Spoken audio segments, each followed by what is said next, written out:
Hi guys, ഇന്ന് ഞാൻ crochet ചെയ്തതിൻ്റെ റിസൾട്ട് കാണിക്കാമെന്ന് വിചാരിച്ചതാണ് കേട്ടോ. അപ്പം നമുക്ക് കാണാം. അപ്പോൾ ഇതൊക്കെയാണ് ചെയ്തിരിക്കുന്നത്, ഫ്ലവേഴ്സാണ്.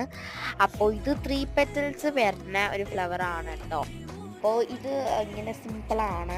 പിന്നുള്ളത് 9 പെറ്റൽസ് ആണ് കേട്ടോ. ഇത് കുറച്ച് തെങ്ങി നിൽക്കുന്നതാണ്, കുറച്ച് പാളിപ്പോയിട്ടുള്ളതുകൊണ്ടാണ് അങ്ങനെ ഇരിക്കുന്നത്.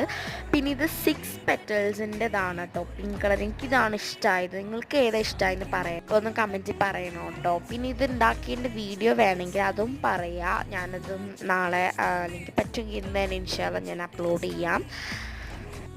ഈ ഒരു ഫ്ലവറിലൊരു പ്രത്യേകതയുണ്ട്. ഈ ടൈ ചെയ്യുന്ന സ്ഥലത്ത് ഇതുപോലത്തെ നോർമൽ ചെയിൻ സ്റ്റിച്ച് കൊടുക്കുന്നുണ്ട്. ഇത് നോർമലാണ്, ഇത് വലുതൊന്നും ഇല്ല. പിന്നെ യെല്ലോ കളറും നോർമൽ തന്നെയാണ് കേട്ടോ, അതിലും വലുതായിട്ടൊന്നുമില്ല. അതും സിമ്പിൾ ലൈനിങ് ആണ്. അപ്പോൾ നിങ്ങൾക്ക് ഇതിൽ ഏതാ ഇഷ്ടമായെന്ന് പറയണം കേട്ടോ. എനിക്ക് ഇതിൽ പിങ്കാണ് ഇഷ്ടമായത്. അപ്പോൾ ബൈ.